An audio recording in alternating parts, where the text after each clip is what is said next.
2 दिवसांपूर्वी ऑफिसच्या काही कामानिमित्त एका खेडेगावात जाण्याचा योग आला. मी माझ्या ऑफिसच्या मित्रमंडळींसोबत तिथे गेले होते. आम्ही गावात पोहोचलो तेव्हा सकाळचे 10 वाजले असतील साधारणपणे. आम्ही तिथेच असलेल्या एका टपरीवर चहा पीत बसलो. तेवढ्यात त्या टपरीच्या समोर खूप गर्दी जमा झाली होती. नेमका काय प्रकार आहे हे पाहण्यासाठी आम्हीही त्या गर्दीत सामील झालो खरे, पण समोरचे ते दृश्य पाहून क्षणभर आम्हीच सर्वजण अवाक झालो. आमच्या अगदी समोर एक बाई एका माणसाला अक्षरशः चपलेने मारत होती. त्यामध्ये काही बहुधा त्या लोकांना ओळखणारे लोक समजूत घालताना दिसत होते, तर काही जण माहीत असूनही मुख गिळून गप्प बसले होते. थोड्या वेळाने तो माणूस त्या बाईच्या हातून निसटून दूर पळाला आणि ती बाईही 2-4 शिव्या देऊन तिथून निघून गेली. ते दोघे गेल्यावर तिथली गर्दी ही चर्चा करत ओसरत होती आणि त्या गर्दीबरोबर आम्हीही आमचा मोर्चा पुन्हा चहाच्या टपरीकडे वळवला. माझ्याबरोबरचे सर्वजण चहा पिण्यात मग्न होते, पण माझ्या मनात मात्र खूप कुतूहल होते. नेमके काय झाले होते हे जाणून घेण्याचे. म्हणून चहा पिताना मी त्या टपरीच्या मालकाला विचारले, दादा कोण होते ते दोघे? हे असे रोजच होते का तुमच्याकडे? आणि ती बाई त्या माणसाला मारत का होती? तेव्हा तो म्हणाला, बाई रोज नाही घडत असलं काही ह्या गावात. हे मगाशी होते ते शिरपा आणि त्याची बायको सावित्री. अहो ही बाई लई पतिव्रता आहे, पण हा शिरपा रोज तिला पट्ट्याने कधी लाथाबुक्क्याने हाणतो बघा. रातच्याला रोज तिच्या इव्हळण्याचा आवाज येतो बघा. गावातल्या लई लोकांनी समजवलं त्याला, परत कुत्र्याचं शेपूट वाजतं असतंय तसंच बघा त्याचं.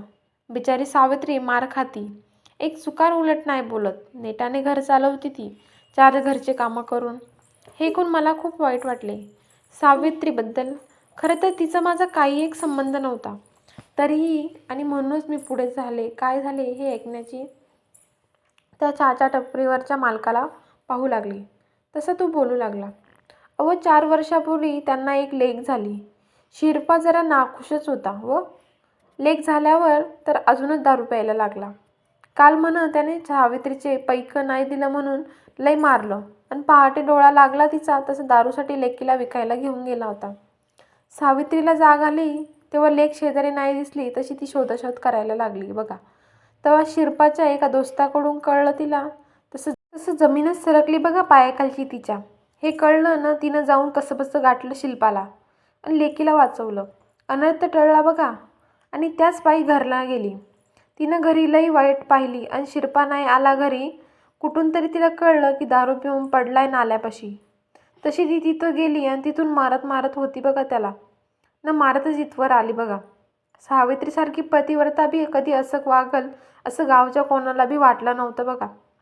आज जणू देवीचंच रूप घेऊन आली होती बघा. एवढे बोलून तो त्याच्या कामाला लागला. मी मात्र हे ऐकून हैराणच होते. बाई अबला असते, वेळ आली की दुर्गाही होते हे फक्त ऐकले होते आजपर्यंत, पण आज पहिल्यांदाच एका अबलेला दुर्गेचे रूप घेतलेले पाहिले होते मी. खरे तर स्त्री कधी अबला नसतेच, मुळात ती फक्त तिचे कर्तव्य करत असते.